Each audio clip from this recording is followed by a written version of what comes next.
Class 12 बबे कलेजाव फरायो हा ओमफ्राय गामिया फुटबलजरा बिसिबां जाखो बे गुवाहाटियाव फैनाया हा ओमफ्राय बे खामानियाव खेबनैसो थांदो बिदि हा सोरजों मा हारिजों थांदों बर' गोजा अबेनि बर'फ्रा अबेनि मा मावो हा ओमफ्राय बेसेबां बेसेबां होलांखो माने सासे सेंग्राया 10,000 खरि हा हेलो लोगोफोर वेलकम बैक टू माय यूट्यूब चैनल नोंथांमोनखौ आंनि बी नार्जारी यूट्यूब चैनलाव गासिखौबो बरायहरनाय थाबाय दा आं नोंथांमोननि सायाव मोनसे टपिक लाना फैदों बे टपिकआनो जाहैबाय आं लाबोनो सानाखैमोन थेवब्लाबो लाबोनांगौ गोनां जाबाय मानि थाखाय होनोबा नोंथांमोना टाइटेल आरो थाम्बनेइलाव नायनानै मिथिखाबाय जानांगौ दा बावाखै बे साननैसो मा जादों बुंनोनो हाया आरो दा गुवाहाटीनि आं माखासे देहायारि सोमोन्दो लाखिग्रा बै सिख्लाफोर बा बिनानावफोरनि सायाव माखासे भिडिअ बा आंनिफ्राय मोनसे खावलायहरनाय गोबां लाजिथावना जायो हारिनि मान सन्मान दङ दा न'खरनिबो मान सन्मान दङ मा खालामनो नोंसोरहा दायो आथिं आखाइ दं देहा दं दासो फरायफुनाय सोरबा 12नो सोरबा सेकेन्ड इयार सोरबा पिअ पास सोरबा मेट्रिक जिखुनु फरायनाया फरायबाय न'खरफ्राव फैसा थाखा होबाय बिमा बिफाफ्रा होनानै गिदिर फरायबाय दा गावनि डिग्रिखौसो होसोनांगौ ना गावनि देहाखौसो देहायारि सोमोन्दो लाखिनानै गुबुननियावहाय 5,000 10,000 10,000 दसेयावनो मोनो जोंहा बैखौ नायोब्ला निजेनि मान सन्मान थायो बिनानावमोन आरो माखासे हारिनिबो मान सन्मान जायो दा आंथ' बारा बुंनोबो रोंखाया थेवब्लाबो आंनि फारसे एबारनिफ्रायहाय बेबायदि मावनांला मोजां फराय मोजाङै साख्रि बाख्रिफोर नागिरनानै ला दा गोबां नोंसिनि फेसखौहाय नुखाजोबखाबाय मथा मथि ट्रेन्डिं बायदियानो जानानै थाखाबाय दा गोबां भाइराल जाखाबाय नोंसिनि भिडिअआ दा ओंखायनो नोंसोर बैफोर खामानिखौ गारनानै मोजां आखु मोजां आखल दानो सोलों गोबां खामानि दंना बे दसेयावनो नोंसोरो सर्टकाट लामाखौ नागिरो दा सर्टकाट लामायावनो मा जाखो मानसिया दा हमना नायदो गोबां दुखुनांथाव लाजियो जोंबो बर' हारि जानानै गावनि हारि जानानै बेफोरबायदि थायोला हमजायोबा बेसेबां मा जायो जेब्ला हमजायो अब्लासो मानसिया बुजियो आरो जेब्ला हमजायाबाथाय बे बुख्रा बारनायनि बारो ओरैबायदि आरो ओंखायनो आङो बिनानाव नोंसिनिसिम मोनसे खावलायहरनाय जाहाथे एबारनिफ्राय बिदि दाजासै गोबां दुखु मोनदों दाजाथों आरो आंनिफ्राय बेसेबांल' आं बाराखौ बुंनो थाङा आंहा बेफोरबायदियाव बुंनायनि बारा एक्सपिरियेन्स गैखाया खिन्थु आं लाबोआमोन भिडिअखौ गोबां भाइराल जानाय खालि फेसबुकआव इउटिउबाव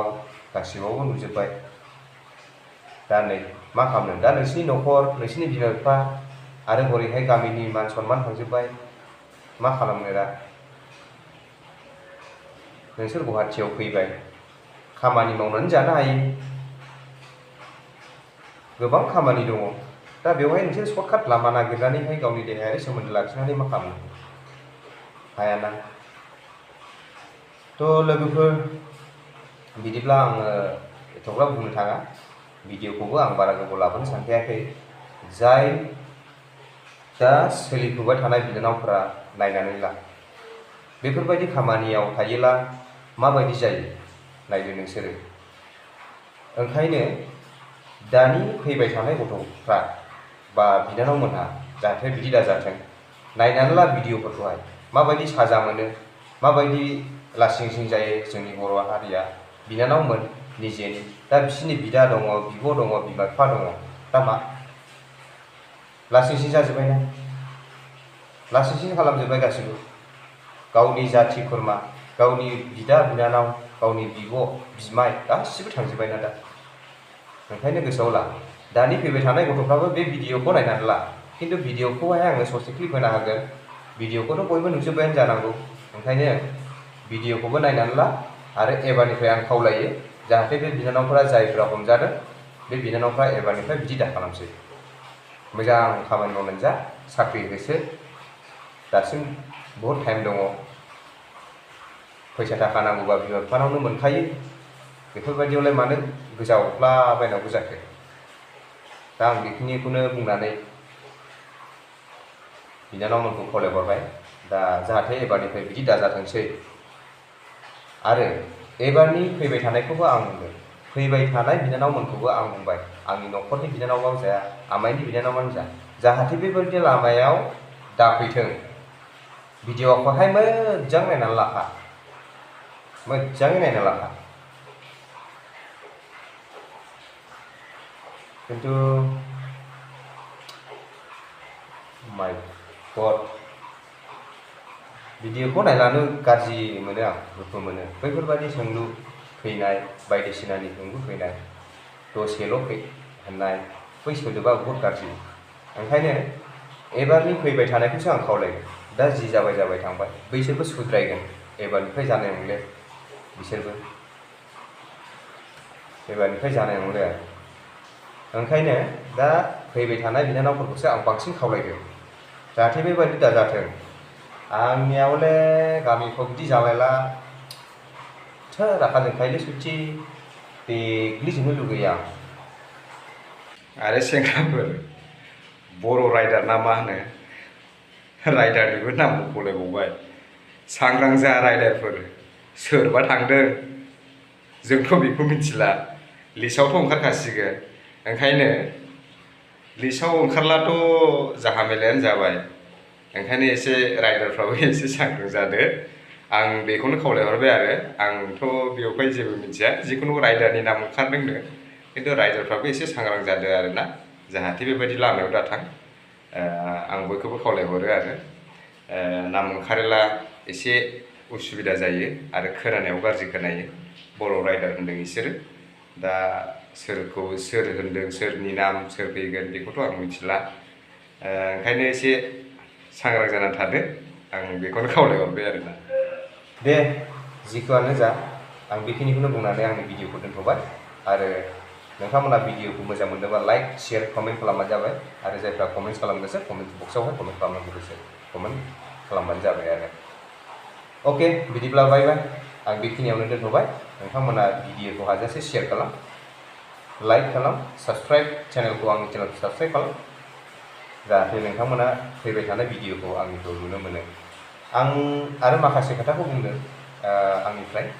आं लाबो सानदोंमोन भिडिअखौहाय मा खालामनो उपाय गैया लाबोनांगौ जाबाय फेसबुकखौहाय अपेन खालामबानो बेखौल' नुयो फेसबुकआवहाय अपेन खालामबानो बेखौल' नुयो ओंखायनो थानो हायैलाय आं बे भिडिअखौ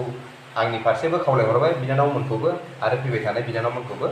आं दा बेखिनिखौनो खावलायहरबाय आरोना जाहाथे बिदि दाजाथों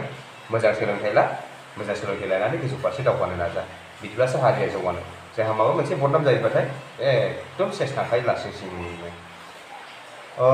बिदिब्ला लोगोफोर थाथ'लायदो भिडिअखौ मोजां मोनदोंब्ला आरो खनसेबाव लाइक शेयार साबस्क्राइब नोंथांमोना अनोब्ला सापर्ट खालाम आरो अनाला आं साबस्क्राइब खालाम खुनु खोथा गैया आंहा आरो भिडिअफ्रावबो इउटुबफ्रावबो बेसेबां दासिम इन्ट्रेस्ट होथ'वाखै इन्ट्रेस्ट दंबाबो नाजानाय इसिबां माने टाइम टेबोलखौनो होनो हाया आरोना बे टाइम टेबोल होनो हायैनि थाखायनो आं भिडिअखौ लाबोनो हाया नङाबा दासिम आंबो एसे इउटुब लाइनावहाय एक्सपिरियेन्स जासिगौमोन आरोना होमबाबो एसे एनैखौ हायो दे बिदिबा लोगोफोर थाथ'लायदो बाय बाय खिथा नै खिथा सोर Ani nama Zulali, ani nama Poli. Betul nama Usi. Khazar Ulis. सोर हा Ani nama Zulali, ani nama Poli. Zulali nama Usi. Khazar Ulis. Anggo cabai rayu nasi Ulis. ओमफ्राय गाज्रि खामानियाव थानाय खेब फैसाखो हटेलाव थानायाव बबे हटेलाव थादों खिथा हरसे थाखायो हटेलाव नामा दसेल' आरो हा हा दसेल' दसेयाव 5,000 ओमफ्राय 5,000 थाखाखौ नों मा खालायखो रुम थानायावनो गारबाय रुम थानायाव जों गथि थाफैनानै बावगारबाय ओमफ्राय जों मा मावदों गोसा बुं ओरैनो बेबायदि गाज्रि खामानियाव खेबबेसे जाखो थांनाया हा थाङाखै खननैल' थांदों खननै ओमफ्राय बेसेबां लाखो फैसाया हा 10,000 20,000 सासेनाव 10,000 सासेनाव 20,000 मा जाथि बिसोरो बर' बहानि हा आं मोनसेया कन्टेक्ट खालामनो एक्सचेन्ज बे सासन आरो मोनबावाखै लावथि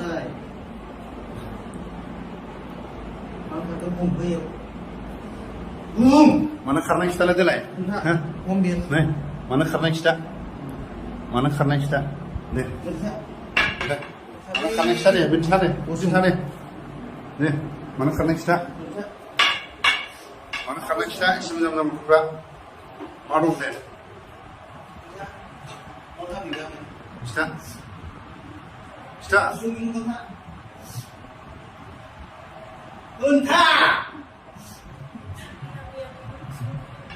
ha bisa nang beबो मोनगोन बेबो मोनगोन थगायग्रा थांनो थाखाय खिथा थांना थाङा बिसोरो थाङो दा हा थांना थाङाखै बे खिथा बेथ' मोनखागोन दे खिथा दे थाङो दा थाङो थाङा थाङा खिथा डेन्जार बुस्थु आरो बिसोर ना माने खुगा सिया माने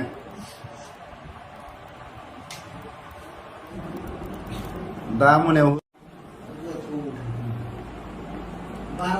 हरनि 12टा 1टायाव जोंनि बर' सिख्लाफ्रा हटेलाव थाग्रा माने दसे समावनो 5,000 10,000 बिसोरो दसे समावनो 5,000 10,000 बिसोरो जोंनि बर' नैबे बर' गथ'फोर आरो बेखौ जोङो दिनै गुवाहाटियाव थानाय एक्स एनडिपिफ्रा हमनानै मोनो गासिबखौबो दा बिसोरनि बिमा बिफा दंना गैया गामि दंना गैया नै